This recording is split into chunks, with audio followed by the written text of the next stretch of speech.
huzzah, huzzah, it is Fastlane time. It's that time of year, the time for the B pay-per-view before WrestleMania. It's yellow light time, and we're going to be predicting it.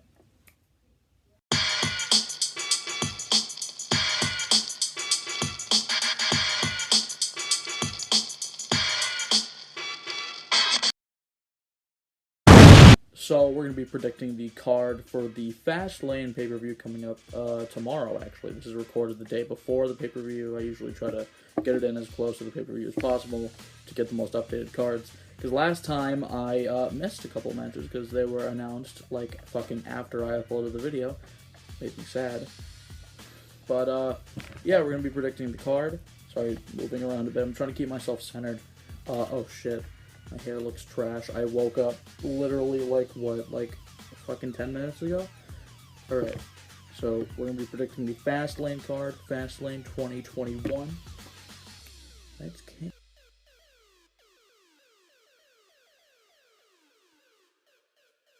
Alright, first match we'll be covering is Sheamus versus Drew McIntyre. No holds barred. I dislike the booking going into this, or specifically announcing that Drew McIntyre will be facing Bobby Lashley at WrestleMania for the title before this match. I mean, you could have definitely used this match as at least some sort of story intrigue. Like, oh, put the contendership on the line, not just, yeah, after this, whether Drew wins or loses, he's gonna go wrestle Lashley anyway. I mean, it treats Sheamus like, I dislike how they've been treating Sheamus. He's been putting on some of the best matches of his career right now, and he's basically an afterthought.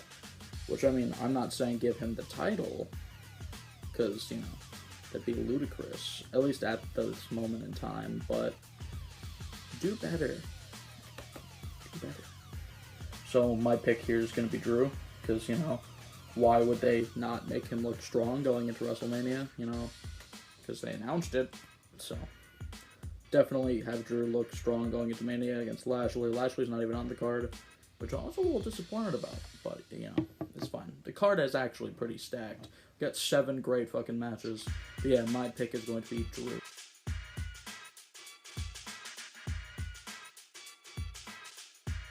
Alright, now we're going to be talking about the WWE Women's Tag Team title match. All the women's tag titles. Oh, do they matter? Probably not. Nothing much has changed from my first set of predictions videos. These titles are an absolute afterthought that are mostly used to just propel singles feuds like Belair and Banks. It's Nia Jax and Shayna Baszler going against the SmackDown Women's Champion Sasha Banks and Bianca Belair. I think there's a championship retention here. There's no reason to put the belts on them going into WrestleMania. I want the division to have new life, you know? I want the division to matter. They replicated the shit on NXT. Oh my god, it's such a fucking... Yeah, I could go on a whole rant about that, but I'm not going to. If you want it, but yeah, we're gonna be going with fucking Baszler and Nia Jax here, also because we're repping the Shayna Baszler merch. Also, I just think, you know, they should hold their titles, maybe drop them at WrestleMania, maybe don't drop them. Who fucking cares? Who cares? Who cares at this point? I mean, they're not telling us we should. They're not making it, so we should care, so why should we care? Which is sad, because I actually really like Shayna Baszler, and that's sad to see the position she's been put in. Nia Jax is fucking garbage, though. She can stay in mid-card hell for all I care.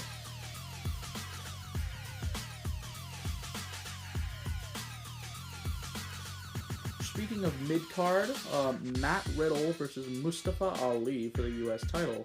We saw this match on last week's Raw, or this week's Raw, the Raw before Fastlane, where, you know, Ali basically had the match won, Retribution came down to the distraction. I'm gonna go with, I'm stumbling here. I've been awake for 10 minutes. I hear creaking. The house is gonna fall on me. I'm gonna be going with Riddle here, because, you know, hold that US title to WrestleMania. I feel like he just got it at Elimination Chamber. By the way, on my phone, I'm just pulling up the pictures of the match cards. You know, just so I can remind myself what's on the card here. Yeah, so I'm going with Riddle. So he can, you know, hold his U.S. title going to WrestleMania. He shouldn't drop it after the first month after, you know, technically beating Lashley. But I think this is the point where Keith Lee, I mean, we don't know what's going on with Keith Lee, whether he's injured or, yeah, I don't know, doing a whole character work thing. I don't know. Fuck these lights, I'm turning these off. Bye-bye, yellow lights. Fine. Yeah.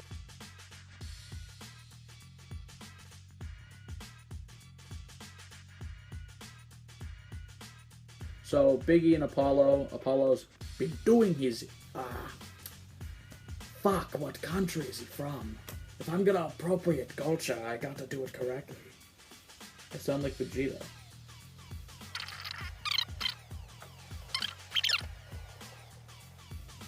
Nigerian. Oh, Apollo Cruz, to take what he deserves.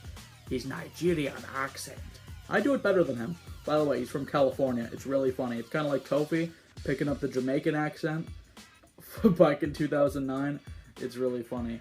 But I like Apollo. I like the whole heel shtick we're doing with Apollo Crews. And I always feel that, like, Apollo, not Apollo, but, like, when you turn someone heel, if you turn them heel to lose, there was no fucking point. It just makes them look even worse. So I feel like they're backing themselves in the corner here because I don't think they're gonna take the title off Big E.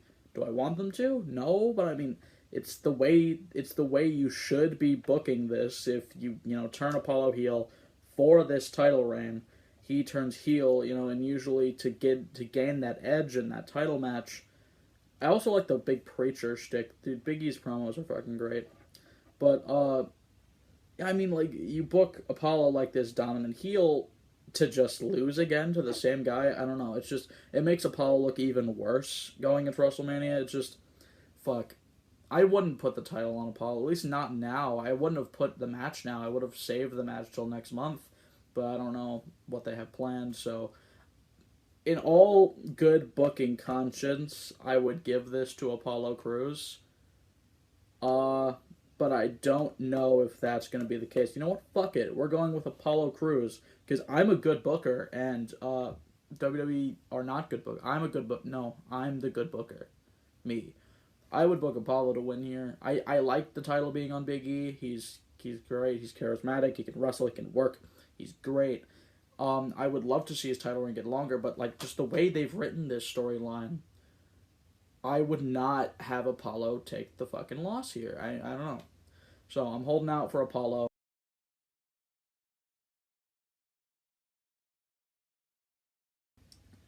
Alright, so next we have a match that's very confusing. Or not confusing, but how this will work. It'll be Randy Orton versus Alexa Bliss. Yeah, an intergender match. I mean, inner man versus spooky demon lady who could shoot fire out of her hands. So I think this is where we've been waiting since December for the Fiend to return after, Orton lit him up like he's on fire, like the one Fall Out Boy song. Lit him on fire. He's been gone. Alexa Bliss has been doing the spooky shit. That's actually it's gotten kind of old. I mean, they're trying to make it innovative with, he's spitting out the black ink. Randy Orton for Splatoon 3. But, I think this is where, Randy Orton kicks the I know. Yeah, but I mean, she's a spooky demon wizard, so, it's obvious, she'll get hit with an RKO or something. I don't know, do some spooky shit, then the Fiend will come out all tattered, and he'll look like one of the zombies out of Scooby-Doo Zombie Island.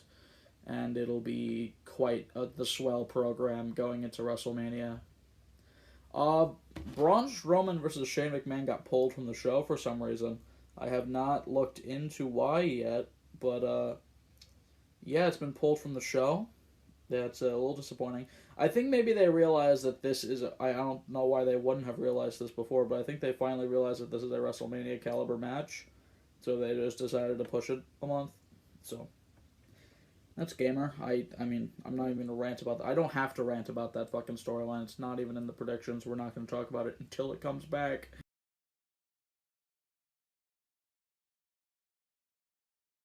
Alright. Next, we have Shinsuke Nakamura versus Seth Rollins. This match is going to be a fucking banger, a workhorse banger. Seth is great, Nakamura is great. Last time we saw this matchup was Survivor Series 2019. It was Roderick Strong, Seth Rollins, and Shinsuke Nakamura in the big Survivor Series triple threat. Dude, I love both these guys. I want to see both these guys work. This is probably my most anticipated. I am most excited for this match here. Just because of the star power. Seth Rollins is fucking phenomenal. His heel work is great. They're finally pushing Nakamura as a face, and this is just going to get us to Cesaro versus Seth Rollins at WrestleMania. So, sadly, I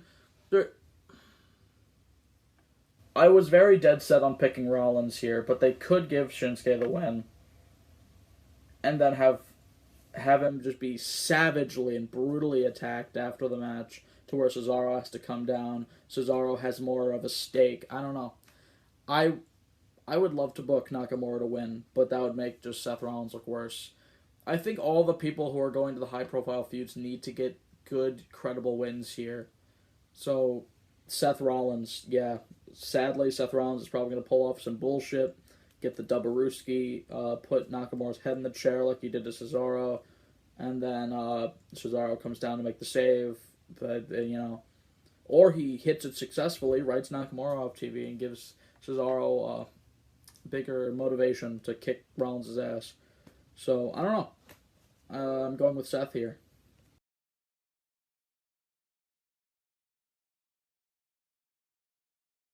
Alright, now all that's left to talk about is the main event. It'll be Roman Reigns versus Daniel Bryan for the Universal title, with Edge as the special guest referee. I don't know why they keep saying enforcer. It's the special guest referee, Edge, and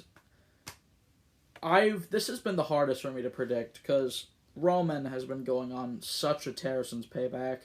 He's been going, fucking on his island run, like on his island character, his head of the table. It's been a great fucking gimmick, and I don't think it works without that title. There's a lot of people who are making these predictions who are talking about, oh, we'll give the title to Bryan, and he can continue doing his island shtick, and Bryan will feud with Edge. There's a lot of people, I've heard a lot of people's headcanon where it's like, oh, Edge will turn heel on Bryan, make that a feud going after WrestleMania, and there's, it's all the people who book Bryan to win, and Bryan to go to, which I would love to see, since this could be his last WrestleMania. That's what I wanted to predict, Daniel Bryan beats Roman because of Edge's interference, perhaps, and, makes it a triple threat at WrestleMania, but I don't know.